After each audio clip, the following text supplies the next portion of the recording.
So now our faces. But and stuff are on there. I did buy this SNES Switch controller, which I've been having a good time with. Wow, that's sick. Yeah, Why? I've been playing Link to the Past. It's great.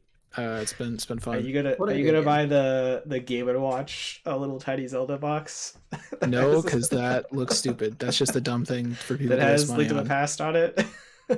It does not. It has the 2 NES Zeldas and Link's Awakening on it. Oh, I thought it had Link to the Past. It's a little less good. I mean, Doesn't have the horsepower for that. Two of those 3 games are good. I never could get into the second Zelda game.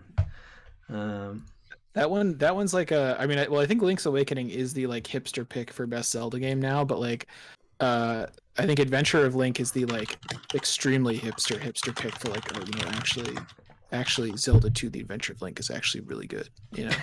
I don't know. I have a friend that insists it's the best one, but I don't know. It just didn't do it for me. All right. Got the stream up and running. Should we post in our Discord that we're talking? I guess.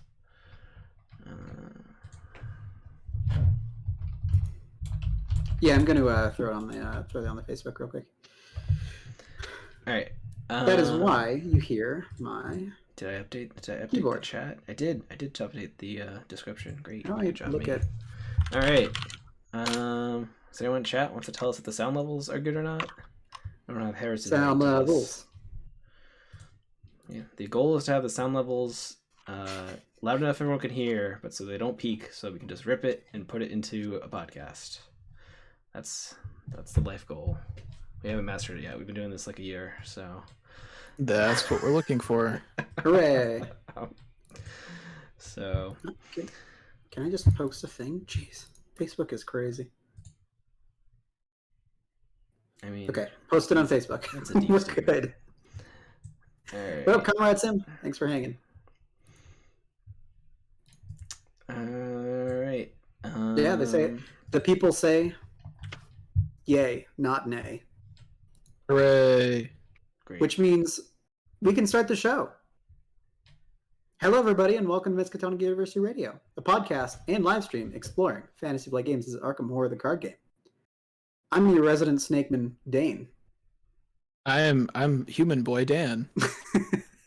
I am also human, Ben. And today, listeners, we're coming at you with another very personal subject. You know us, and I best not be coy about it. We have a love-hate relationship with the Forgotten Age. And I think by that I more mean that Dan and Ben mostly don't like it, and I either love it or loathe it, depending on how my morning goes. Whoa. Yeah, you kind of jump back and forth every few months is my experience. It really depends on the day. Today I woke up and I felt particularly snaky. So Yeah, you I'm just felt snake like, you know. I felt like taking arrows to the face. You felt like unhinging your jaw and eating an entire like mouse, just swallowing Yeah, it whole, and then you're like, "Ooh, I it's can time to empathize play with Forgotten that. Age." Right after I finish eating this mouse. I mean, spoilers beyond the spoilers for this entire campaign that we'll go into, but I actually kind of like the Forgotten Age now, so love it. Do you guys dislike anything? I dislike parts of it. Is there anything? Like Is the there anything you prologue guys don't think is to great? The Circle Undone. I will never like that. That is one thing I will absolutely Wait, never. you don't like the Circle Undone? I don't like the prologue to the Circle. Oh, the Undone. prologue. Yeah, that's fair. That's fair. I think I'd probably play the prologue to the Circle Undone 9 times rather than play Forgotten Age once, but just out of spite, not because it actually makes sense to do that. Just purely for spiteful purposes. And for those who are listening, by the way, on podcast format, I am decked out in a snake onesie. But the I don't know if they needed that visual. I don't know if that was key to their listening. Well, now experience, it's there, but... implanted in their brains, It just like provides the rest of the Forgotten Age cycle. It definitely provides some context. Yeah. All right. The Forgotten Age. Before we go further, can I just ask really quickly? The stream is sort of like buffering sometimes for me. Is anyone else experiencing that? Like I just saw it buffer for a few seconds, like multiple times. It could just be me. Immediate fear. But this has bitten us right on our snake ass before, so I just want to make sure that dealt us that poison. Yeah. The folks in chat, can you tell us if we're buffering or if we're going clean? I guess I can. No, I can't listen to the sound. It'll echo. I can. We can go, and I'll just keep an eye on it. And Right. if Let's it do seems it. like it's happening again, then we'll we can't actually fix the problem, so we'll just kind of like look around and be confused. It's too late for that now. It's snake time now. I mean, We're we gonna could switch to confront. someone else streaming. But... All right. We're gonna confront some specific questions we designed to inspire your recountings and tales from this incredible campaign. Remember to like and subscribe, or write a belligerent, barely decipherable comment to Dan when he says something outrageous.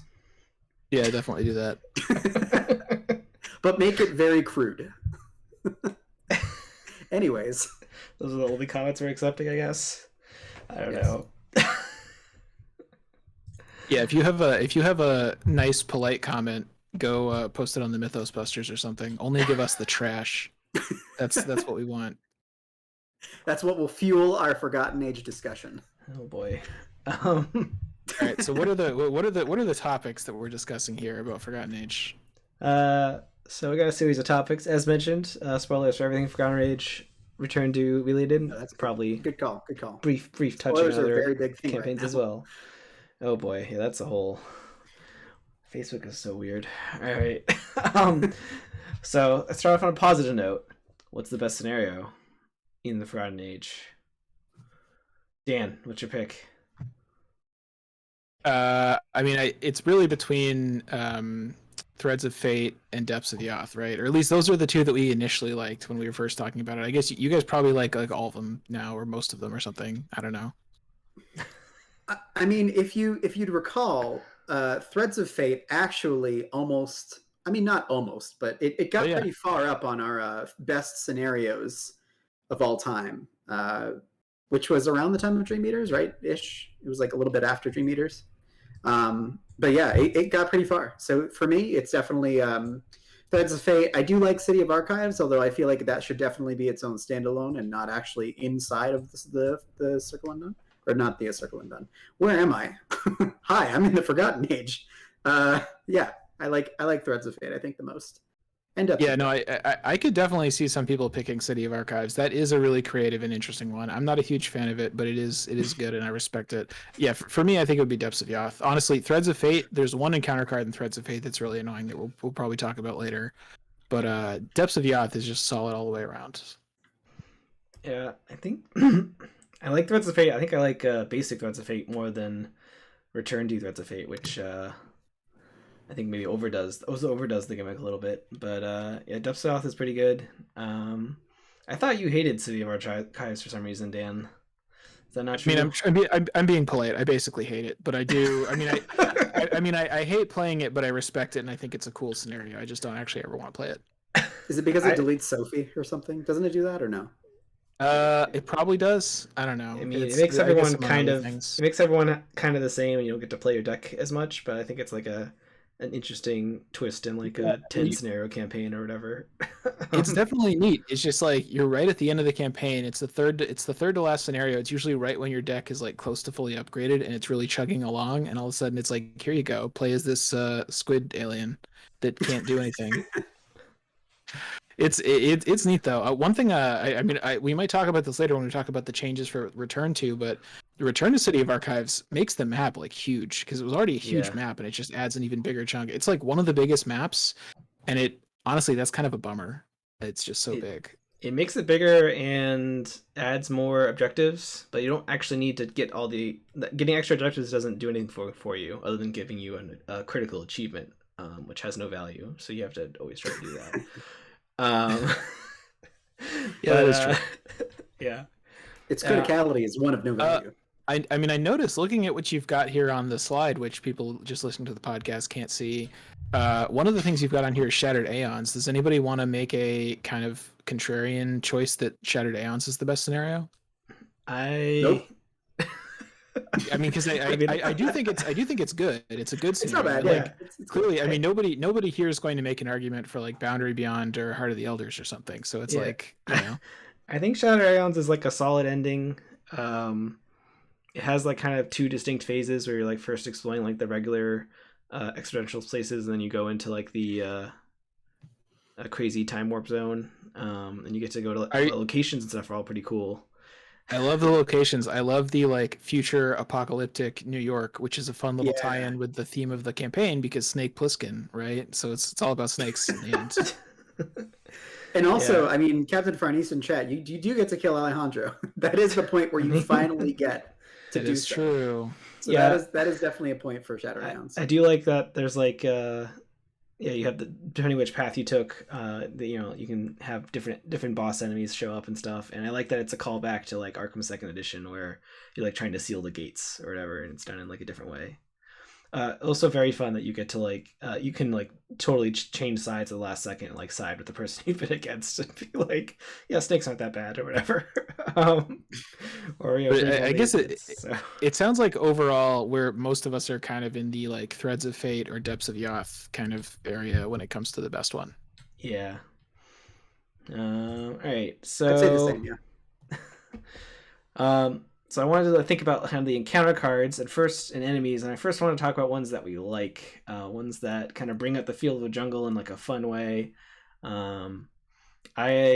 didn't talk about this at the time. I threw Final Mistake on here. I like it just because I like saying Final Mistake whenever it comes out, and I like the theme of it a lot, where it's like, oh, you got killed by a booby trap or whatever, if it finishes you off. So that's what I always like. I don't know, any ones that you guys remember fondly of like it's interesting or challenging in a fun way? There's a lot of good ones. I guess, are we including enemies in this, or are we just talking about treacheries? Yeah, we can do enemies too. I like the 3 snake enemies where you have to kind of wait for them to all come out and then I'll kill them at once in return too. Anger snakes. They like go into the victory display as 0. And then when you engage with a new one, all of the rest jump out from the victory display. Yeah. Yeah. Another one that I kind of want to call out a little bit. I mean, there's I would say overall the encounter cards, both treacheries and enemies in Forgotten Age, are very punishing compared to other campaigns. Even the ones that seem kind of normal. We'll talk about these later when when we're getting into like what are the scariest ones. But even something like Nobody's Home, it's just like, oh, it's just a nice lady knocking on a door. But when you actually draw that on a place that has a bunch of clues, you just want to quit the game because it's just it's so horrible. That's the one that makes it so every time you investigate, it takes an extra action on that location. But no, the one I was going to say I kind of like, or at least think is funny, is do you guys remember Low on Supplies, which is the peril where you have to pick either like it's like everyone loses 2, everyone takes a damage, or everyone discards an asset. And normally for a while when we play the campaign, the right pick is usually everyone loses 2 resources. And it feels lame. It's like, oh man, we're all losing 2 resources, but whatever. At least the other options are worse.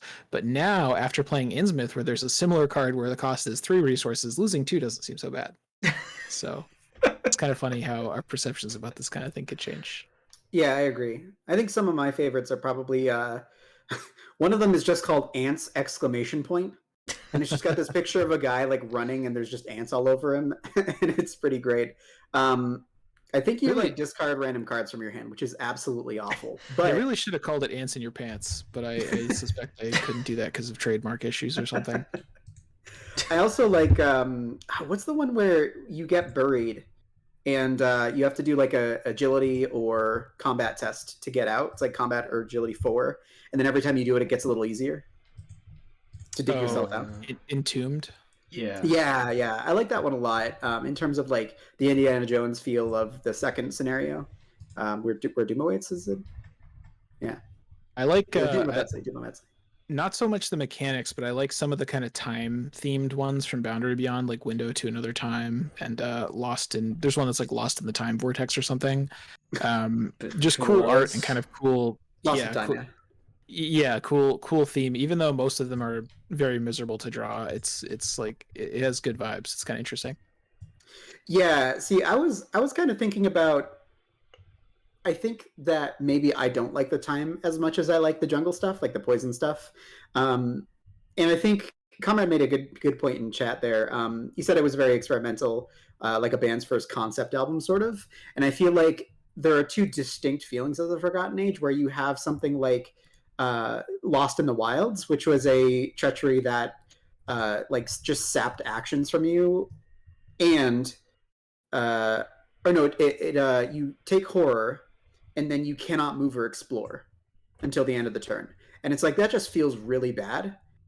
Versus something like poisonous spores, where you get like this treachery that lays on your area, and then if you're there by the end of the turn, it will deal 2 horror to you and then poison you. I feel like there's just like 2 very different distinct themes, which one is like all about time travel, losing actions and doing horrible things to you, and the other one is like poisoning you and doing horrible things to your body. Like Serpent's Call specifically was one that was god awful to deal with, because it was either you draw the top 2 cards of the encounter deck or you get poisoned. So yeah, the Lost in the Wilds is the one where it's a will test, and if you fail, you take a bunch of horror and you can't move until you get rid of it or explore. yeah. That one like single-handedly makes this not a fun Finn campaign, is my experience, because otherwise you'd be pretty happy as Finn in Forgotten Age, but that card just nope, no, it's not good.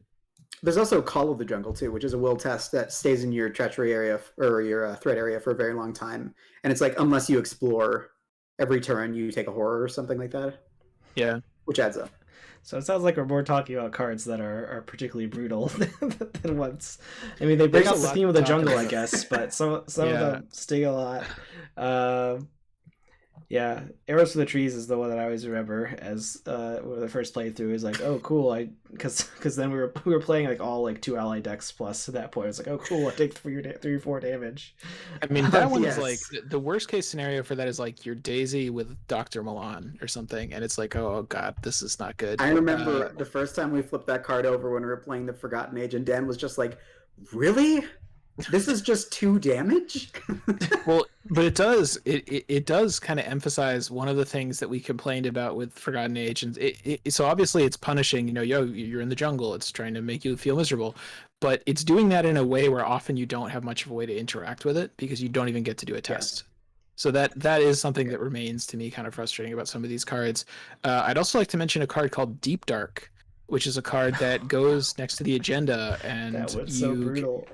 You always have to read it. It's one of those where you have to read it every time because it's complicated, but you can only get 1 clue per investigator, per location, per turn while it's out, and only 1 copy of Deep Dark goes away per turn. So if you draw 2 in the same round, it takes 2 turns basically to turn it off. Yeah, it shuts down your clue getting hard.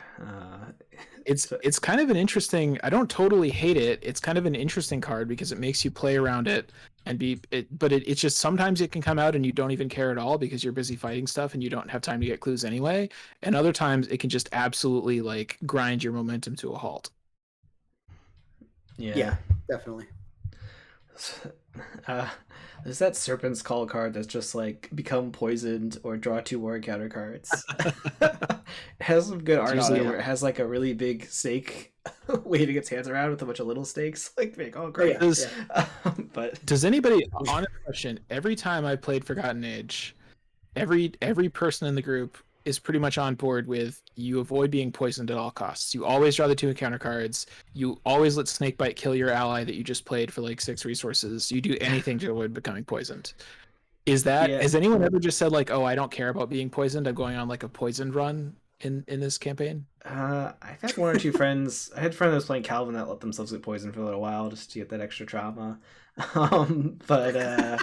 Yeah, it sounds right. For the most part, it's like it's really bad because a lot of scenarios, like once you're poisoned, like, oh, the squid is now an auto fail, or you take consistent damage from that creeping poison card or whatever. So I was gonna say creeping poison is always in there, especially in 4-player. Every time you go through the deck, it's basically 2 damage just from those cards, and in 4-player, you're going through a couple of times at least.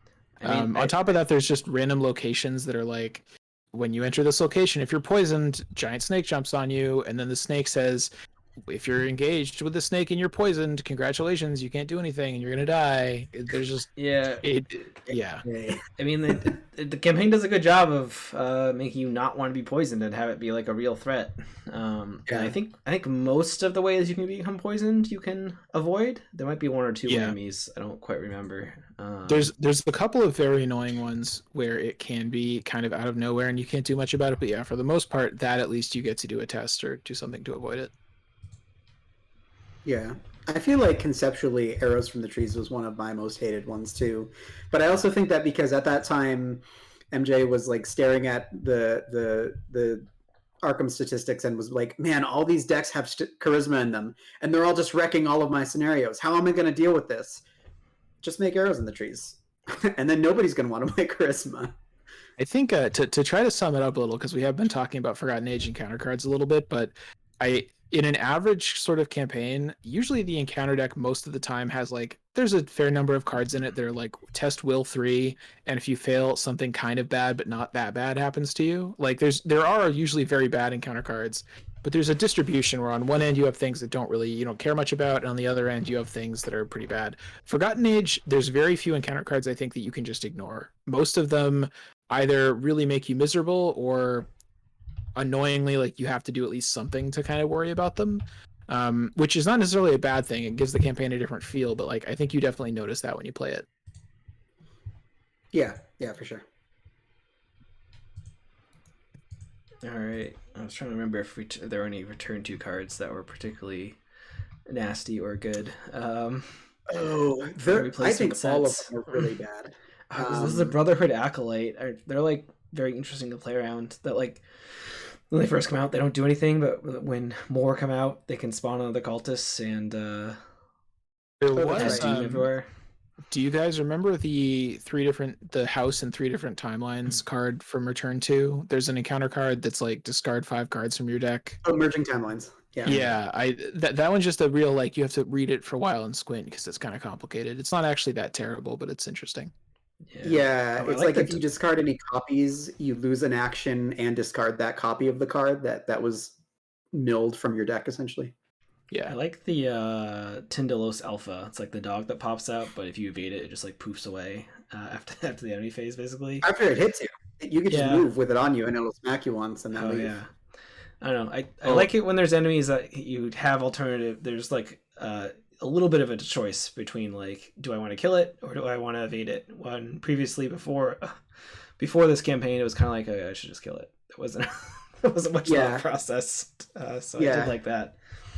And one last thing to mention, one last encounter card, Conspiracy of Blood, the encounter card that's kind of like an Ancient Evils because it attaches to the agenda and reduces the doom threshold by 1.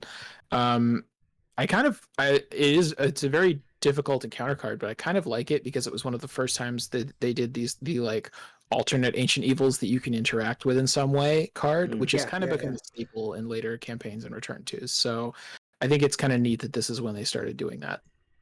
Yeah. I think one of my favorite cards in the Forgotten Age, now that I'm thinking about it, is that one snake that has more snakes in a bag.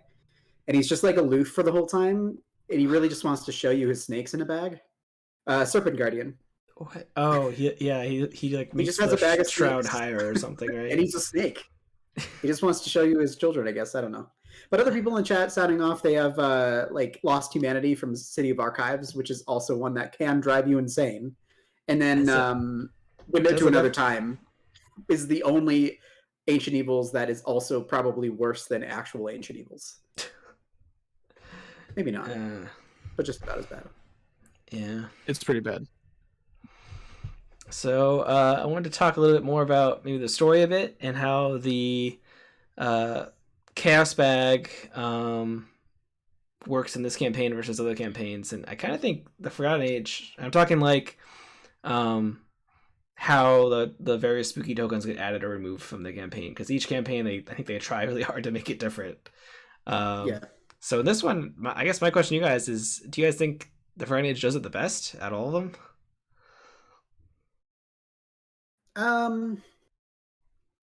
I think this is the first time that we saw like the diverging paths, depending on if you went with each Docker Alejandro or your own way, right?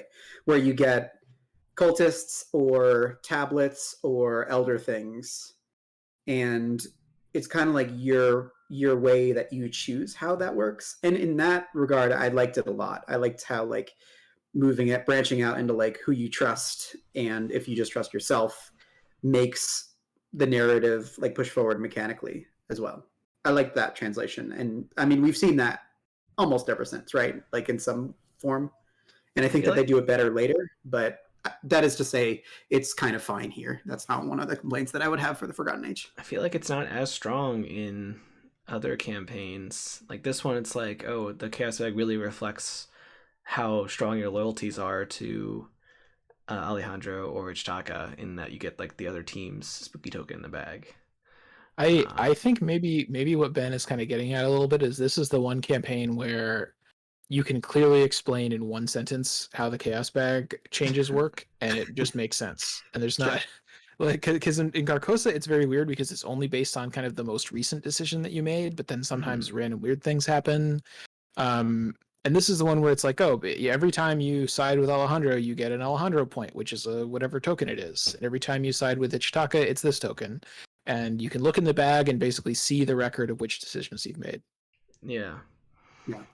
I mean, because in like Dream Eaters, it gets manipulated by like the other team making a decision, sort of, right? That's how the squids get moved around. I think Innsmouth is actually the coolest way that it works, but I don't really understand it at all, and I don't really care enough to figure it out. Well, it's based on like what memories you find or whatnot, and it like represents how close you are to the conspiracy or something. But it is still kind of a little obtuse and a little confusing with the swapping back between timelines and stuff. But I know I think back. Dan's right is why I like it. It's because I can explain it in one sentence and it makes perfect sense. The other ones, it's like, well, you do this and then this and this. So I like it. But talking about Alejandro and Chaka, does anybody ever pick Alejandro in their first playthrough? Or is it always it's Chaka all the way? This is a legitimate question, by the way. We really want to know. We want to gather statistics. Not really. We just want to know if literally any human being on Earth has ever chosen Alejandro the first time that they've played this. He just gives off way too much of a Alfred Molina in his 20s in the beginning of Raiders of the Lost Ark vibes to me. Like, he just seems like a dude that's going to stab you in the back.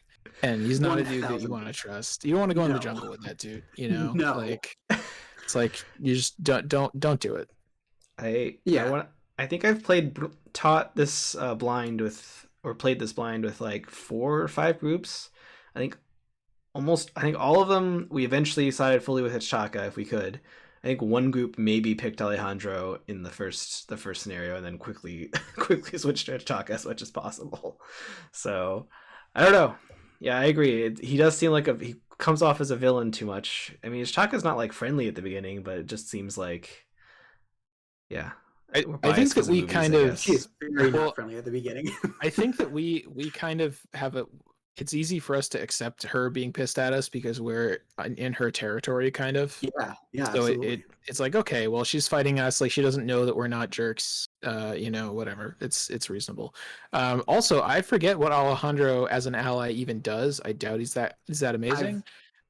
But as an ally is fantastic. Like my favorite. I think my favorite character to play in Forgotten Age is just Mark, because you can fight or evade snakes pretty well. And with her, she kind of gives Mark enough of like an agility boost that he's better at evading. Plus she gives strength. Plus she soaks a bunch of damage in horror, which is great. Plus she has that thing where when you either evade something with vengeance or defeat something with victory, you get to heal horror from her, which that you definitely end up getting a lot of use out of that in my experience in Forgotten Age. So I love to play Mark and get her in my deck. For sure. Yeah, she is the stronger ally. Alejandro gives you like a +2 when you investigate like an ancient location or something, so it's a lot more specific. But he is cheaper to play and whatnot. And Captain Freddy's and Chatty are also consistently bringing the reminder that Mr. Vela never even finished his degree. Is that what kind of academic is that canon? Can we place in it? Is that why his expedition is paid in like 3 pieces of chalk as their supplies? You better believe it. I think I missed that. His expedition is like funded. I feel like all the important historians like went to some conference at the time that the Forgotten Age took place, and then they were like, "Who can we put with you all?" I don't know. Grab that Vela dude, and then they sent him with us, and they're like, "Well, how much can we fund?" I mean, his subtitle says renowned historian, but he could be like renowned for being bad. Like everyone, he's a jerk and he's a bad historian, You know what title I'm going to put under me? Renowned snakeman, because I can at any point in time. I guess no one would. I don't know who would stop you. It feels like somebody should, but I don't. And nobody stopped Mr. Vela when he put renowned. All right. All right. So there's a couple scenarios that are kind of rough. So my question here is: are Untamed Wilds, Boundary Beyond, and Heart of the Elders really that bad? Yes, You decide. kind of, and basically yes, is what I would say. So for me, honestly, I don't really mind the Untamed Wilds until I'm there, and then I'm like, oh. But Boundary Beyond is just like a nightmare scape of horrible garbage that I have to deal with, and Heart of the Elders is just kind of flat for me. It's like, okay. I don't want Untamed Wilds. I think is fine. I think Return to that makes the explore mechanic feel less punishing at the beginning, but like a lot tougher at the end. Makes it pretty solid. I think it's solid. I don't hate it. Heart of the Elders, I hate playing Part A every time, and hate it even more if I have to repeat it. And I think Return to just gives you the option to not repeat it. And that was the change to the scenario. But Boundary Beyond, I kind of think I like it. It's definitely more brutal than some. It's not like as good as like some of the other push your luck scenarios, but I think it's like challenging enough. You just have to make sure you never ever put a location back into the deck when you get that one card that says put a doom in or trash location. Okay. Boundary What? for me is like I think it doesn't. I think it needed a little more time in the playtesting oven. I think it's not balanced as well as it could be, and the rules are overcomplicated. But I like the idea of it. I like what they were going for, Same. and I don't completely hate playing it. Heart of the Elders just takes a really long time and it's kind of boring. And there's whatever. Like it's not one of my favorites, but I don't absolutely hate it. Untamed Wilds is my least favorite scenario in the game. It's just it has no redeeming qualities, and it's just not fun. A lot of trauma. I should say it's Heart of the Ben is right that when they fixed Explore and Return to, it made it a little bit less bad, but it's still the worst scenario. I mean, for Heart of the Elders, it's Heart of the Elders Part A that I hate. Heart of the Elders Part B is like fine. It's like whatever. I was going to say that. When they get out of the caves, it's kind of fine. Part A, you're just hanging around in the jungle with the weird snake thing dealing with the pillars. And then Part B... the big flying snake thing. Oh, see, I don't mind that. I think the giant snake is cool. And the pillar, I don't know. I got to skip it once or twice, so I was very happy about that. You got to skip it? That means you've completed Boundary Beyond with all six pillars, Dane. How can you... I did. Captain Farnese in chat can confirm. It feels non-essential to me. Like it definitely feels like it obviously they had to have exactly 8 scenarios in each campaign, right? This one feels to me where it's like, well, we need an 8th scenario, and it's sort of like, well, we could have one that's about finding your way into the cave. I know, but they need like 8 packs, right? I mean, there's also I feel like they tried to do this thing where like, oh, there's the dual-sided card where it's both the entrance to the cave, or like it's like a 2-way entrance, and you're outside the cave and then you go in the cave, and I think that just doesn't really come across. I think MJ liked to experiment with, push the boundaries of the format as much as she could. So I think there's like, oh, what if we cram 2 scenarios into 1 pack or something?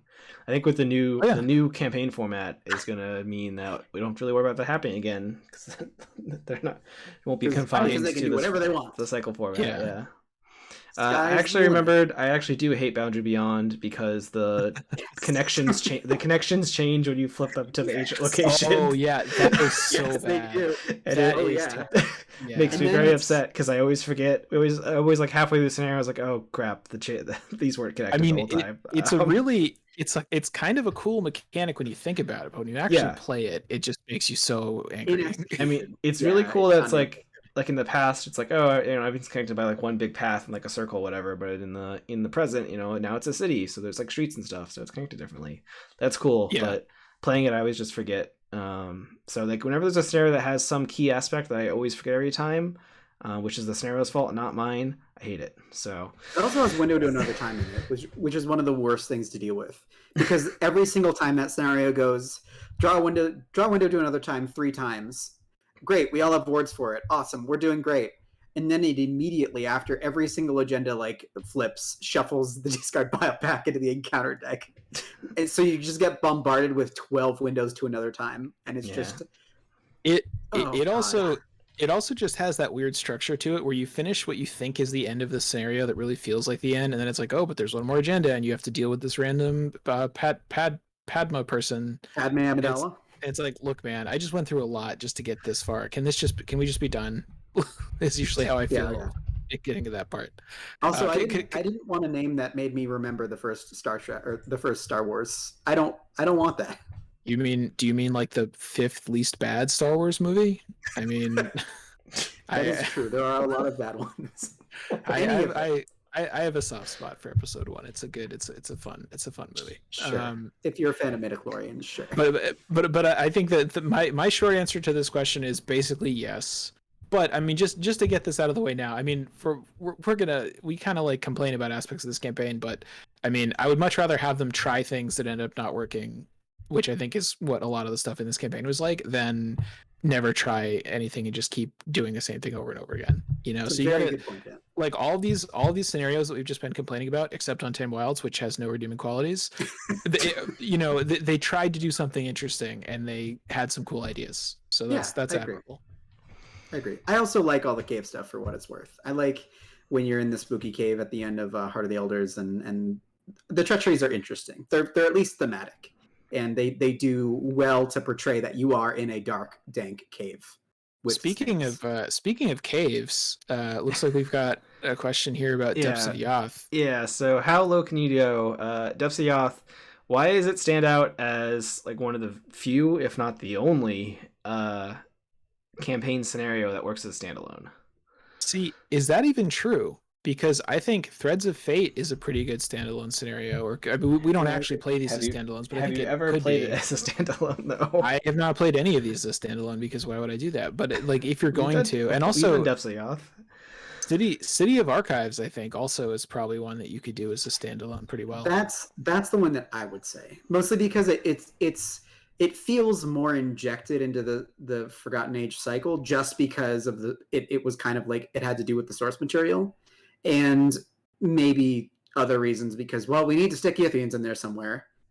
Let's put it in here. You know, like it feels like it could have definitely been like a very much standalone scenario where you just get abducted by Yithians and now you're a Yithian. And that would be cool. I would love to play that in multiple different ways, you know, like in a different scenario. I think in some ways I would almost rather play City of Archives as a standalone than as part of the campaign. I agree. Yeah. When I say standalone, I don't mean like inject it into another campaign like a side story. I just mean like right. You know, put it down, set it up, and play it. So I don't know. I guess, I mean, the reason is for me was because it had like a built-in extra challenge, which the other scenarios don't really do, and it's not like there's like story rewards or victory. Like a lot of the fun that we have, I think, when we play is like, oh, we got to try to get all the victory from this so we get more experience. But when you play a standalone, it's like, that's not really a challenge you have anymore. So it has to stand on its own as like a fun challenge. So I like that. I think it has that mode. That is why people like it, because it has the special rules and it has kind of like a challenge you can try to do, which is neat. But I would rather do like Wages of Sin as a standalone and try to get all of the dudes, because that's like about as hard as.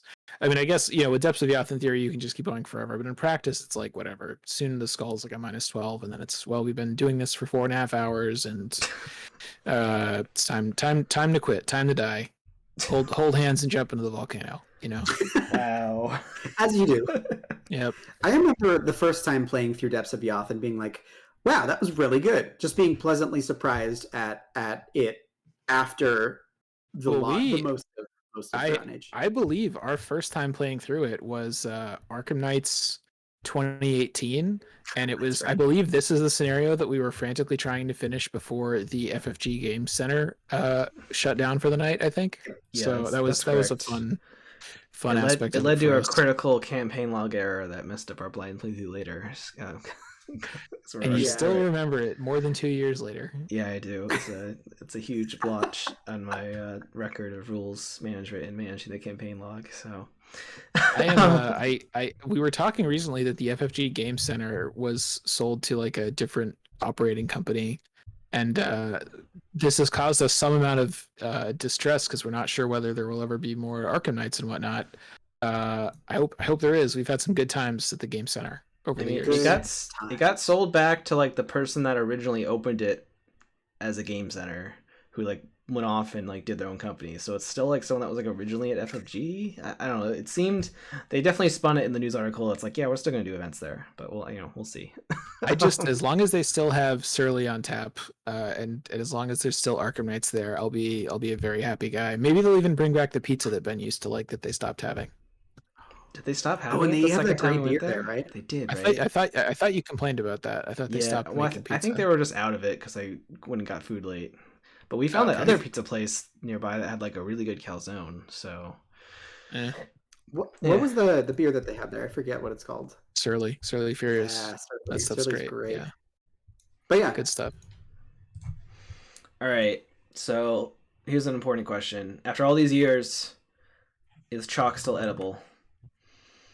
And is return to it make is. supplies any better?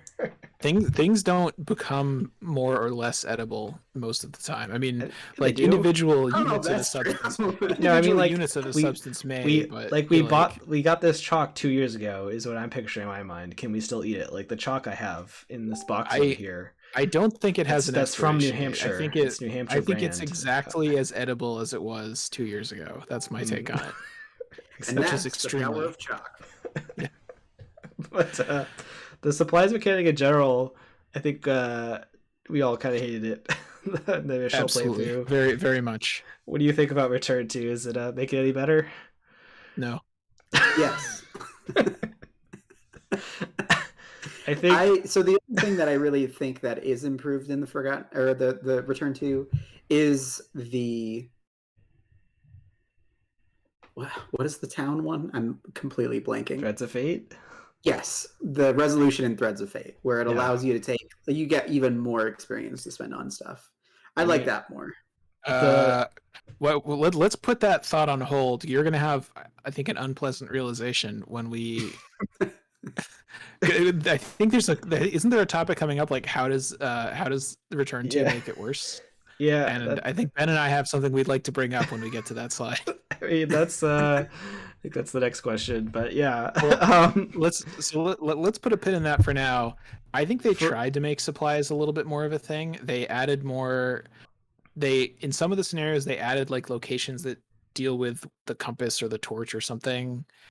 Did they make any other changes? They made them have more uses, but it's also like a little more randomized, I think. Yeah. One of the critical things was on the scenarios that have like an ability on the entryway that let you like manipulate the encounter or manipulate the explore deck. They made it so you can do that like from anywhere instead of just the entryway that you're only at like the first turn. So like that makes cool. like the map and the compass a lot better. And then they added more random locations that like can have a use for them, but that makes it a little more less consistent. Yeah, Return to also adds like some ones you can pick up along the way that do weird stuff. The sticky like goo. random, the weird and ones. the mysterious scepter. I was very mad. That's the stuff I like to pick up in the jungle. Those are Forget cool. a canteen. Yeah, and I would agree with what Comrade Sim is saying in chat, which is you still feel worse about not having something than cool when you don't have it. And I would add to that, it's still the problem that you don't feel like you're making intelligent decisions about like, oh, I'm going to bring rope because I'm going to need it for this.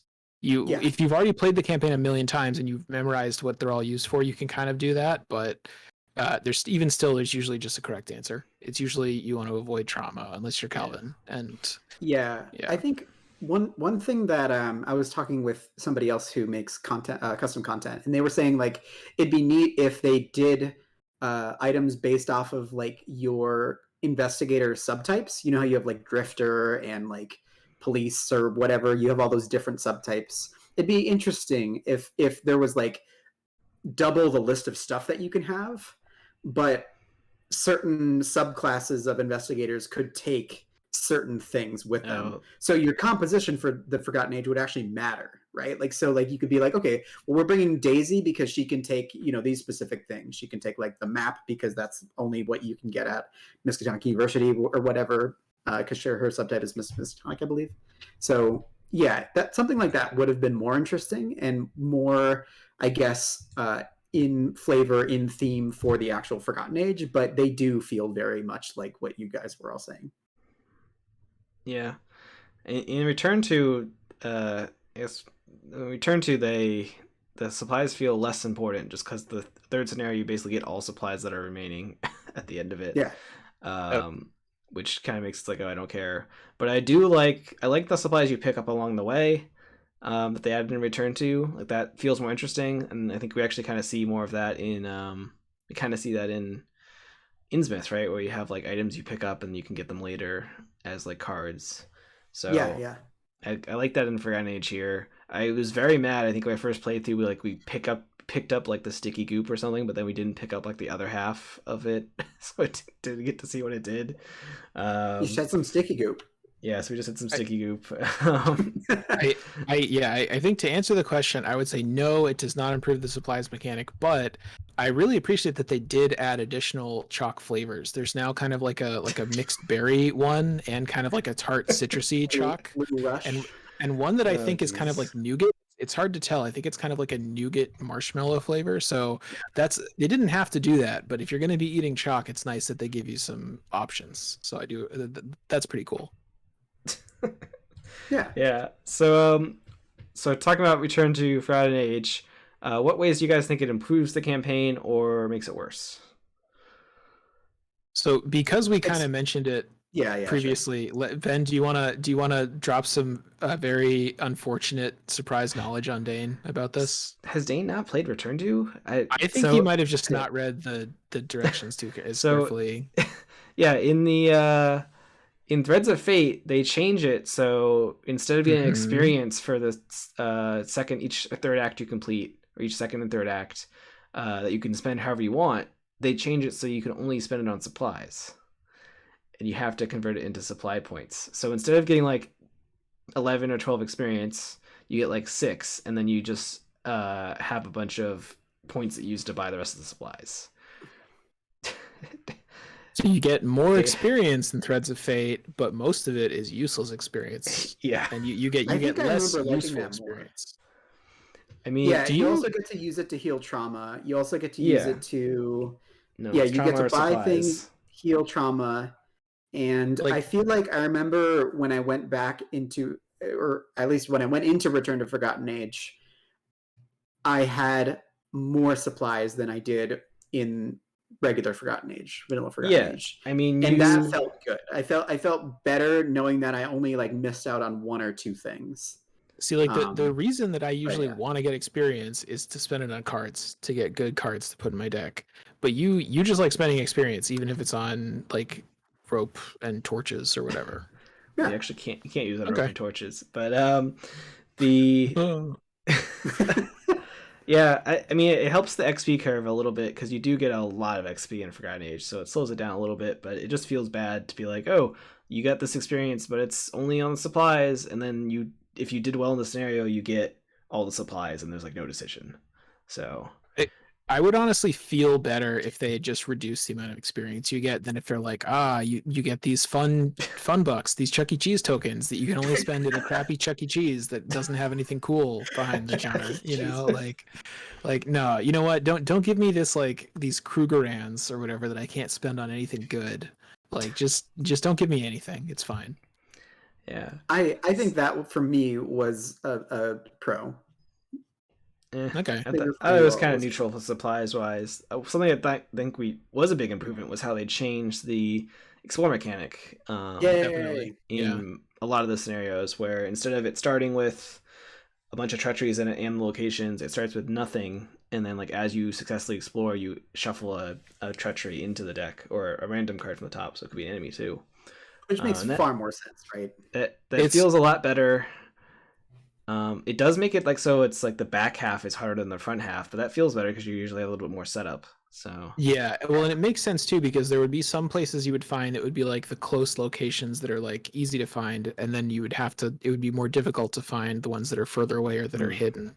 Exactly. It is kind of annoying because it's another thing you have to remember that after you're done drawing cards until you find one, after you're done with that, you have to remember to shuffle one in, and in my experience, we forget a lot. Yeah, but it's definitely better. It solves one of the main problems with Explore, which is in something like Untamed Wilds, for instance.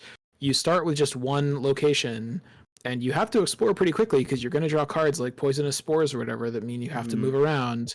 But the like half the explore deck at the beginning is just horrible treachery. So you end up having to like burn actions to just deal with encounter cards, and it feels really bad. Yeah.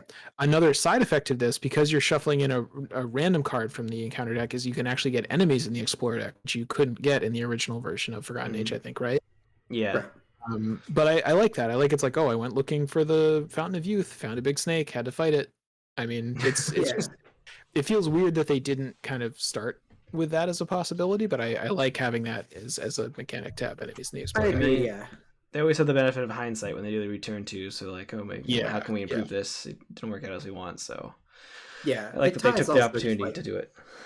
for me, thematically, it's more like as you get further into the scary jungle, it gets more scary. Yeah. So I Yeah, like that. and Just it straight up. it just it felt bad feeling like I have to just burn actions to deal with encounter cards, right? And now it feels more like by the time you have to do that, it's near the end of the campaign, and okay, I'm the one who put those encounter cards in there, and also it's like, well, I'm looking for the final temple or whatever, so it's like it's supposed to be difficult. It makes sense that it would be harder. Yeah, and it makes the end of the scenarios maybe even a little more tense because like, or it makes more of a decision, I guess, because like near the end, like maybe you found the final location, but you haven't found all those victory locations yet. So do you take the extra turns or risk drawing encounter cards to try to find those to get more victory? So that can be an interesting decision. Or you Are can be there like, for other ways that return to improve the campaign? Ben already mentioned that you no longer have to redo the first part of Heart of the Elders, which is a big deal yeah, for him. Other than that, I can't think of anything else very specific, but they just, typical to most of the return twos, they just added a bunch of cool new encounter cards that make the deck feel a little bit more different each time you play. So it's, you're not just drawing the same encounter cards as much. yeah. Same with Yeah, exactly. locations. They added The more random locations being the big locations. one. Yeah, which is especially good because there was that one jungle encounter set or jungle location set that was used multiple times, and it can get a little bit old. It's used in Untamed Wilds and Heart of the Elders. Maybe that's why. Are those I think those are the ones that use the jungle sets. Maybe there's one more. Huh. I thought one more used it. Maybe not. Because there's the jungle set. There's also the cave set that's used in Heart of the Elders and Yeah, they have like two Retzel. generic sets. Yeah, maybe that's what I was thinking of. Yeah. So it's not as bad as Innsmouth was, where it used tidal tunnels 5 times or 6 times. So yeah, I think unlike in other return twos, the added encounter cards weren't necessarily like a strict harder version of the old ones. I feel like it was just kind of different, and it was like presented challenges in a different way, which I think is good for return to design, and kind of hope we see that in the Circle and Done, which is coming out soonish or is out in some places. Who knows? FFG's distribution model. I'm still waiting on Into the Maelstrom, so I don't even know. You ran Into the Maelstrom still? Yep. Your local store didn't get it by now? So what happened is, I mean, I live in California, right? The wagon train that was delivering it to the West Coast was, I mean, it made it as far as Colorado, I think, because Dane got it, but somewhere in the hills of, Utah, they were attacked by, bandits or something. So one day we'll get our hands on it. That'll be exciting. I mean, mine took like 3 weeks to get to me because I moved and Team Covenant refused to like change the address after my delivery address after it was delayed for 2 months. So I had to, it's a whole thing. But I have an actual good local game store now, so that's great at least. Don't feel Team Covenant anymore.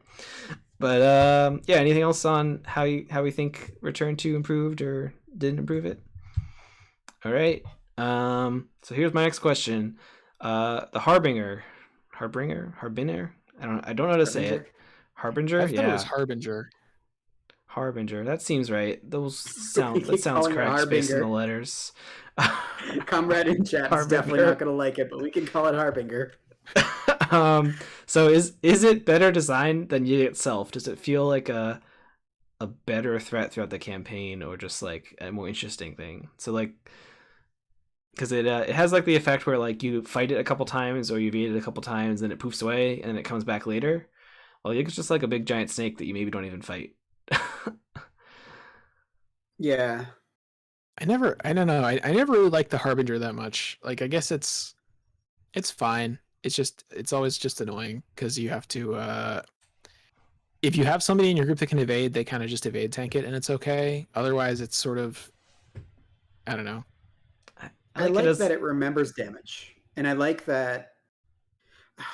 Hypothetically, I like when it keeps coming back, and that's a cool thing.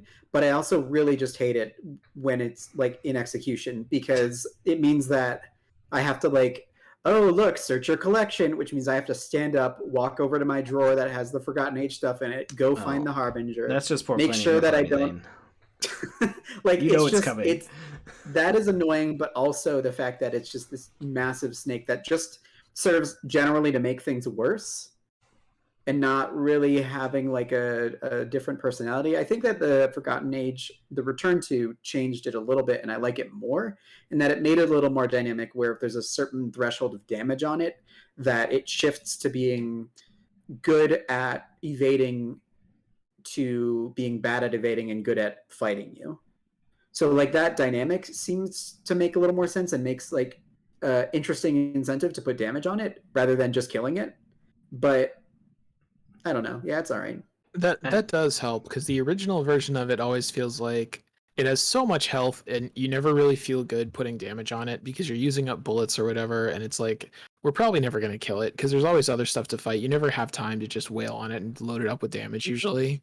Yeah. Like you're kind of incentivized to evade it as much as possible.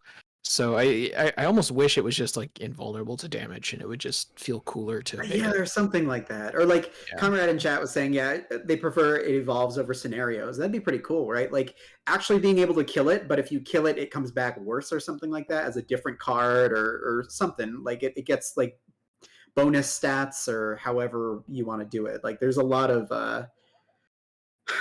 ways that you could make it a little more dynamic. I mean, it is a snake, right? I would like it if it just got longer in each scenario, like Nobi Boy. So it's just put more cards. Like it doubles in length each scenario. Yeah, you have to attach. Yeah. They give you cards with the front and end, and there's like little sections, and each new pack that you buy gives you more like snake sections to put in the middle. And by the end of it, it's like 15 cards long. That would be fun. By the end of it, it's the Essex County Express, but snake. Yeah, exactly. That would be Which great. would have been fantastic, by the way. Yep. Oh geez, yeah. I guess I have a more positive spin on it than you guys. I kind of like it. I think it might be because every time it comes out, I grab a box of dice and shake it around to rattle. Ideally in somebody's ear, or if I'm somehow playing virtually with some type of tabletop with our cameras, obviously, I can shake it really loud in the microphone, and that makes everyone mad at me. Maybe it's not a good thing. But I just remember being in like. I remember being in Threads of Fate, and I'm like, oh, thank God, we're not in the wilds being murdered by snakes anymore. This is going to be great. And then, like, all of a sudden, one of the paths that you can take in Return to, it's like, you hear a familiar hiss, and you're like, no. And then it comes and finds you. I don't know. I like it as like a persistent enemy that follows you around. I like it better than Yig. I mean, Yig has a presence throughout the campaign where he's like, you have some encounter cards that are like, oh, the Father of Serpents is mad at you, or it's his fury or his venom or whatever. But the actual boss himself is like big snake. That's other scary. I feel like I'm sensing that Ben has some residual disdain for Yig from like Eldritch Horror and Arkham Horror, because Yig was one of the like in Arkham Horror 2nd edition, Yig was one of the kind of weakest old ones, and it's one of the ones that weakest in the sense that like Cthulhu, you're supposed to try to win the game before he wakes up, because if he wakes up, you're probably not gonna be able to beat him. Yig is like, It's very hard to finish before he wakes up, but then you're supposed to just kill him if he wakes up, and that always felt kind of dumb. And I wonder if some of that residual, like, nobody really likes Yig, right? Yeah, I guess I don't like the ancient ones that you just like kind of shoot a bunch and then they die. It's like not very. Yeah, it's just like a big giant monster. It's not really why I play Arkham Horror. I guess I want the like cool a big ones we like are like. Threat. I mean, the cool ones that we really like are like Cthulhu, because it's like the classic like icon of the whole thing, and like Nyarlathotep, because he has all this creepy coolness to him. Yig is just like, okay, whatever. Nobody cares. It feels like, so like I'm gonna throw it back to Magic for a sec, Dan. there are like strategies where you have like tokens, just like 1/1 tokens, and then you drop your like 5-drop guy who's like he gives all your soldiers +1/+1, and it's like it's really boring. It just doesn't do any. It's just fat, and it makes other things fatter.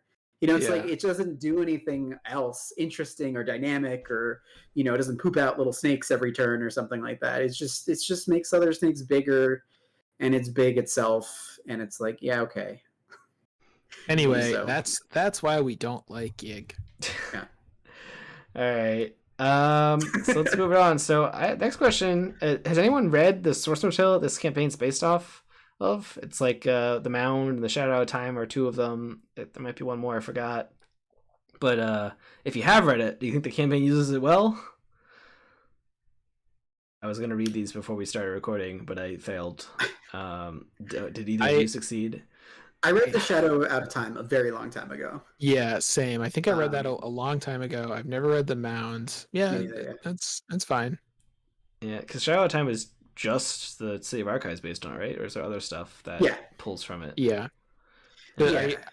I think The Mound is probably more related to is probably more closely related to the story, and I haven't read it, so I listened to 40 minutes of an audio book on The Mound, and it sounded like it is like in like a remote area, and there's like people digging underground to try to find stuff, and there's like weird people that are getting mutilated, and there's a lot of name dropping of like all of the ancient ones in that first 40 minutes. Yig was in there a couple times, so I can't say much more than that because they didn't actually get to the adventure part. It was just the weird stuff is happening part. So that's usually the best part, though. Once it becomes like full blown stuff, it's like Lovecraft just saying too many words, and you're like, just please stop. When will this stop? I like the spooky looming fear type stuff more, I think, and that's a little bit more what beginning of Shadow of Time was. All right, well. So what player cards still stand out that came out in the Forgotten Age or returned to Forgotten Age? Dane appears to have made a giant list in our doc. I really don't want to do that whole list, Dane. I want to talk about really one card, and that's Lucky Cigarette Case. That is probably the single most impactful card to come out of the Forgotten Age, right? Like Lucky Cigarette Case is incredible. No joke, I'm throwing it down. It kind of single-handedly made rogues good. Yeah. It's a very fun card. It's a card that is level 0 and it takes up a slot that it's kind of best in slot usually, so you end up playing it in a lot of decks. It's good in almost every deck. The only decks that are bad at it are decks that are like not gonna pass by a lot very often. It's like kind of fun to sort of build around it, and it's just really, really good, and it gives you more cards to do stuff with. It's really exactly what we want. In a slot that you want it in, right? Yeah, it's got cool art even. Yeah, it's cool because it's like when you're doing tests, you like think about a little bit more than maybe just passing. You're like, oh, maybe I want to pass by 2 to get an extra card draw, so it makes the decisions a little bit different. Or sometimes you're just like pass an easy test and buy a lot and it gives you a free card, which is great. It feels really good. The Dexter build that I was playing in one of our Innsmouth runs, I had Relic Hunter and I had 2 of these out, and then I would commit like a level 2 guts to something and I would draw 4 cards, and it felt pretty good. I gotta say, usually like draw 4 cards, get 3 clues. With upgraded clairvoyance. I really cannot recommend highly enough that if you're putting this in your deck, and if you're allowed to put it in your deck, you probably should put it in your deck. You should probably eventually get a Relic Hunter, and you should try to have 2 of these out, because why wouldn't you? Yeah, exactly. I don't know. Other standout cards. Let me see where he's definitely the top one, but there's a couple of fun weapons in this, like flamethrower. People like a lot as like a high-powered guardian card. It's fun to just burn stuff. That is the important lesson of Arkham, is always burn it when you can. So, but that's very true. But even the neutral weapons they added were very strong. Time One Brand was great. Mainly because at the time survivors had like nothing, but I still pick it up eventually in survivor builds. But there's also the bow, which was like our first, wasn't it the first agility weapon at the time, and is maybe still. It broke new ground. Weapon? Is bow still the only agility weapon? Isn't there I don't know. I don't think there's another There's like good one, is sharpshooter there? that There, makes yeah, there's things a agility. yeah, but there's no like straight up agility damage card. So that's Other than still sees play a lot. Yeah, So I it's like cool. that. I don't know, any cards that you guys remember fondly, or that you still use from Forgotten Age? You know, looking back, there's honestly I feel like there's kind of a lot of duds among the cards from the cycle. There's some good ones. Lola Santiago's really good. Lola, yeah, I was gonna say You Lola. handle this one and all in. So it was in Slipaway. It was basically a great cycle for rogues and not Yeah. quite as much for anybody else, I And think. also Arcane Research being like the number one card that immediately goes in every single Mystic deck. Yeah. Yeah. Miss of Ryla also is kind of a sneaky, fun, and good card, especially Yeah. for this campaign. Yeah, I feel like the newer version of the evade card from Jacqueline is better, or it's different. I don't know. I mean, but Miss lets you move when you succeed. It does, That yeah. ends up being And it's good a cheaper. lot. Yeah. And it's just 2 to drop. And it has Yeah. 5 charges on it, I think, or something. Like I some s- ridiculous amount of charges. It's definitely solid. I just feel like they've added other options for Mystics, where like when it came out, it was like basically sure. the only evade option, and now I think there's other things like Sword Cane that provide you different ways to evade if you need to. So That Yeah, is but true. Yeah. There's also, I mean, take heart is, I mean, yeah, I don't think I was about it's to say that that. great, but it's definitely sees a lot Take of play. Heart. And Take people- Heart is people really great. like It's a it. guaranteed Elder Yeah, Sign. yeah, So- Yeah, it's okay, Red Seal of the Elder Sign is what it is. Yeah. That's a good point. Yeah. Yeah, what was weird about this cycle is when I looked back on it, there were like no like really standout secret cards to me. Like when I made a little list, Yeah, and it it's was not- like It's a They- lot of it's a lot of whiffs, honestly. I mean, Tooth of Yeah. Esley, I think, is cool. It just I don't actually end up playing it that much. Yeah. Yeah. There's better Uh, options, I think. the Also, Ancient I would- Stones. I would also say, yeah, and the Ancient Stones are cool. They don't really stand out as much as some of the other upgraded cards. I would also say a relatively weak crop of investigators overall. I forgot who Yeah, they you are. had It's Leo, Larry. Ursula, Larry, Ursula, Min. No, not Min. No. Finn. No. Finn. Yeah, Finn was in it though, Finn, but yeah. Finn's great. Finn's good. That's Calvin. true. Oh, yeah, Calvin. Calvin's amazing. I don't know what you guys. He's He's very fun. very good. Yeah. He's very fun to play. I don't know. He's maybe not as good as other investigators, but No. he's Who definitely was fun the- to play. Who was the mystic? Oh, Father Father No. Mateo? Yeah, it was Father Mateo. Yeah. Oh, it Oh, was Mateo! It's not a great set of people, really. Yes. Does nobody in here have a 5 in anything? Uh, I think so. yeah, I think No, that's I don't true. think Nobody has a so. 5. Until So- Calvin has 5 damage on him, he's got 5s in everything. yeah. That's what they were thinking. Yeah. That's where the compensation. He happened. has all the 5s, right? Calvin Yeah. hogged all the 5s. Yeah. It's- Yeah. All right. Yeah. So, all right, we got some pretty bad weaknesses that came in Forgotten Age and Return to Forgotten Age, right? This is a point of contention in our friend group here. Doomed, an offer you can't refuse. Definitive answer: should you remove them from your weakness pool and not tell your good friend Ben, or do you take them on as a unique challenge both in play style and deck building as you take on the campaign? What's the challenge? Don't do extra scenarios. Don't draw cards. I know. That's what get- Doom says. Get lucky. Don't use Mr. Rook. Like just yeah, sounds great. I love doing those things. I think the challenge is like you're gonna die, so you could play like more recklessly in the scenario where like I think our usual play style is like as extremely cautious. So like if you know No, you're gonna die like mid campaign, you play more aggressively to help the rest of your team out. You're more willing to play cards that maybe you suicide yourself to get more victory. But if you follow that idea to its logical conclusion, and why wouldn't you? You would just suicide immediately in the first scenario so that you can make a good deck that doesn't have a debilitating weakness in it, which is what I would do. Yeah, So I agree. I mean, Load me up with trauma, and then murder me. I don't know. I do. I mean, offer you can't refuse is still a very tricky weakness. We ranked this as pretty scary when we did the ranking recently, but that at least is one that is like you can play around it. It's not just a complete screw you, I think. Yeah, exactly. Yeah, I think offer you can't refuse. I would be okay with getting it. I would be very scared of it all the time, but that's kind of like what your weakness is kind of supposed to do, right? You're supposed to like have a way to deal with it, but also for it to be really impactful if it should hit and you're not on your A game. Whereas Doomed is just like, just takes you out back every single time, and it's just not worth it. I think the fact that offer you can't refuse exists is even more justification to remove Doomed from the weakness pool, because offer you can't refuse is just like a fixed Doomed. Just treat Doomed as a second copy of offer you can't refuse in your weakness pool. So treat it as like a thing like across time and space, where it's like a story weakness that you can choose to add if you're a RP weirdo or something, but just don't put it in the weakness pool. If you're absolutely insane. I mean, obviously I will keep in the weakness pool.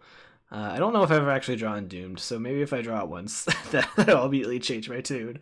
But I did just notice, looking at the Doomed art, like, I never noticed before, like, the first part of it is, like, zoomed up on, like, a picture of a graveyard, like you're having a vision. The second one's, like, that same picture, like, in a mud puddle. And then the third one is the picture sitting in front of the gravestone that you drew originally.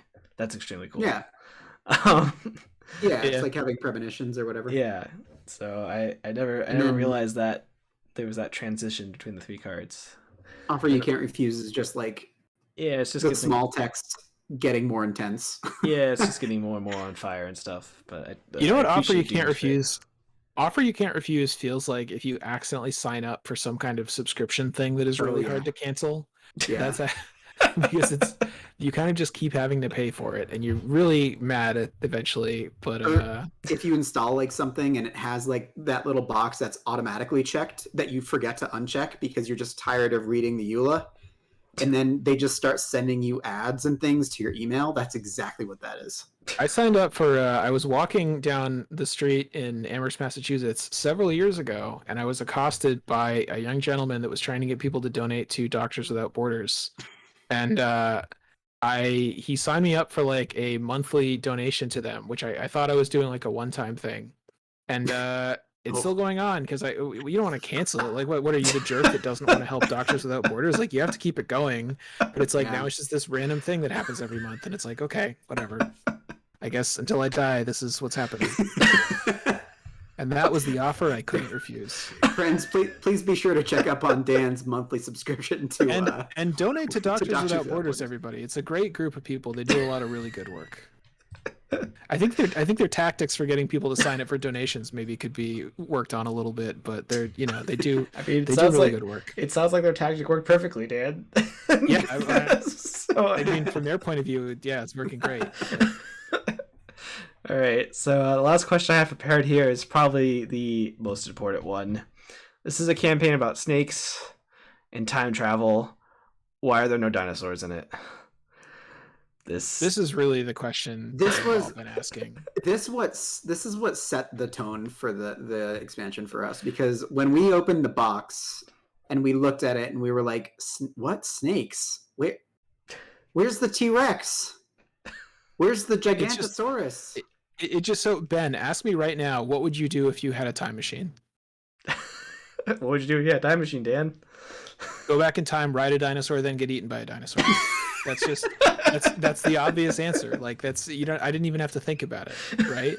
Like, as soon as you bring up time travel and being in a jungle, your mind naturally goes to one place.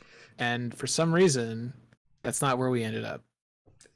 Or like, I mean, even just like big indigenous things, right? Like massive sloths and like massive mosquitoes and horrible things like that. Like, you can do cool stuff without it just like explicitly being dinosaurs, and they just stuck with literally just snakes, maybe one plant, and all the rest are snakes. And it's like, I want other things. Because when you're playing classic Arkham Horror, the enemy bag is such a random. There's a fire vampire. There's a D-hole. There's a Shoggoth.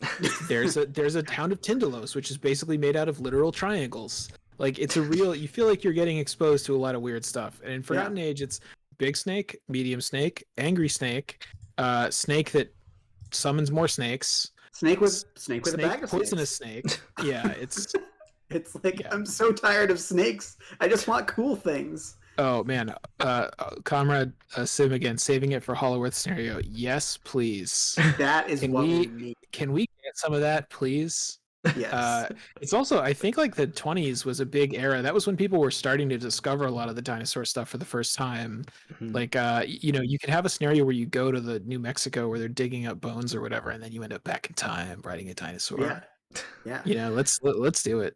Has some You potential. touched the wrong sundial. We've already gone underground though, so I'm worried they can't say, oh, there's even more hollower, even a hollower Earth below the snake people's zone. But Do it. I don't care. Do it. that's fine. Yeah. That's I guess I Who don't care about that. cares? As long as there's dinosaurs, we want some dinosaurs. We can fight dinosaurs, ride dinosaurs. You know, lose every bad resolution is you get eaten by dinosaurs, right? Like that's campaign over.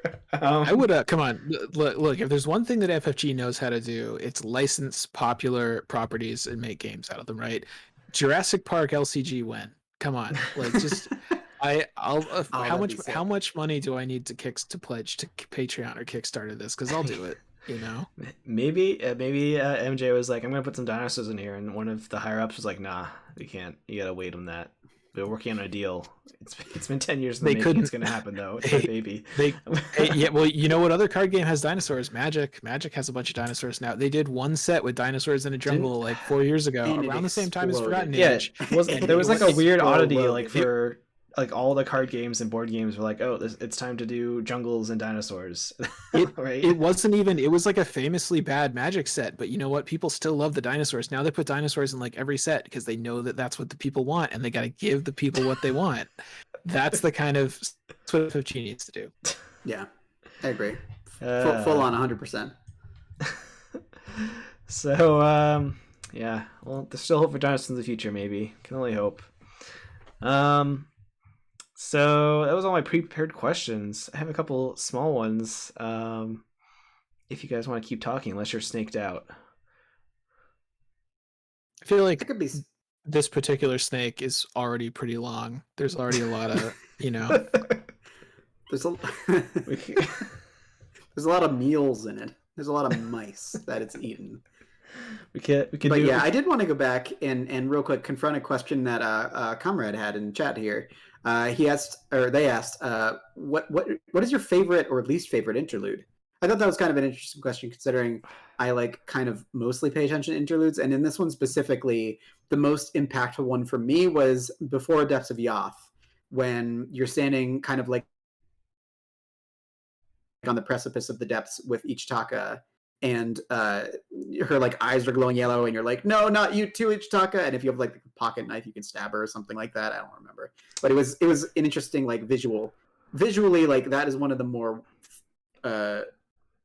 profound passages that struck Bad me. news, Dane. That's technically not an interlude, so it's not an acceptable answer to the question. I'm sorry. That's just the intro text, which is very long for Depths of Yoth. So Well, then throw me and the entire Forgotten Age that I own out the window, because I don't want to play it anymore.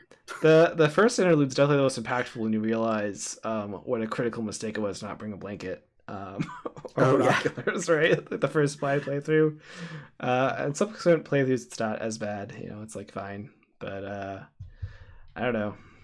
Yeah, so probably the first one. I didn't realize there were interludes. I guess that's one of the things where Ben talks for a long time, and I have to go read Twitter. I guess sometimes those are called interludes. We didn't even bring up the secret scenario again. I think we won it once. We played it by accident the first playthrough due to the catastrophic Depths of the Yoth error I mentioned earlier. But I think we played it legit. I think Dan and I played like 2-player Return to whenever it came out, right? And we I don't think we did. Didn't we do the secret scenario? I've definitely done it at least one other time in the playthrough, but I'm pretty sure I've done it once. I think I've only done Return to once, and it was not with you guys. Oh, I thought, didn't we do for NH 2-player at some point? You and me? Maybe. But it might have been the before times. Age, maybe. Who knows? Dan probably erased it from his memory, because why wouldn't you? What? I will say I don't really want to play Forgotten Age again anytime soon. I just started another playthrough of it. The first time that I played the Forgotten Age with Harrison, we actually did get a very good resolution. We were Ursula and Mark, so of course, but like we made it through to turn back time, and we were able to dispatch the monster at the end with help of it's just giant Yig at the end, obsidian right? blade thing. Very Yeah, cool, it's just like It might as well have just been a single location with him standing on it. It's like a gauntlet of snakes. You have to fight lots of snakes. I like the theme of it a lot. It's definitely very cool to be like, oh, we realized we messed up in that early scenario. We have to go back and undo our mistake. That's like pretty classic time travel movie stuff, right? Yeah. So yeah. I'm into the theme there. I don't know if the actual scenario is super strong, but it's definitely I think that's really cool. just it, right? That's like the whole of Forgotten Age. Like a lot of really cool conceptual things that were executed maybe not in the best way. Because there's a lot of cool stuff you can do with time travel and giant snakes. And there are a lot of things, like, for example, Dan talking about Boundary Beyond. A lot of cool mechanics that could have happened in there that were just kind of a miss. Yeah. I think that was my impression of Turn Back Time too. Was very cool idea. I always like the trope where the end of the time travel story is just going back to prevent the entire thing from happening because it was. Turns out it was all a bad idea. That's really cool. I think that they did about as well as they could do within the constraints of not actually being able to print cards for a night scenario and just having to reuse cards that were already printed for other reasons. Yeah. Given that constraint, it's pretty impressive that it works at all. It's not super fun. Yeah. I think my last thought on Forgotten Age is if you haven't taken the time yet to like go back and like look at the art on like different locations, there's a lot of really cool art on locations. That's usually my takeaway on all the campaigns is going back and like, oh, this is some dope cool. Especially Boundary Beyond and Shattered Aeons. Yeah, the time travel ones are pretty cool. So yeah, I like you like suck up all the different dimensions into the little your little item there that you get, right? You get to like go to Moo and then just like suck it up into the. Yeah, you close the gates with. Yeah. I thought that was neat. A little vacuum, you just suck up all the little dimensions. That was neat. Yeah. Well, with all of that, maybe we can finally forget this age. This is true. At long last. Thank God we never have to play. Yeah, Boundary Beyond ever again. Is that you never have to? I'm already doing it. I'm already the little progress bar is almost at the end. I'm almost done forgetting the age.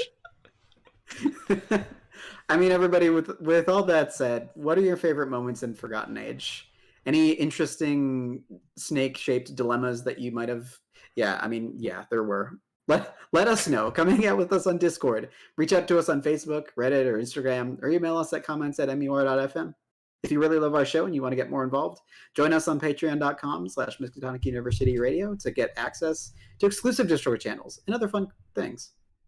Or just leave us a nice review on your favorite podcasting network.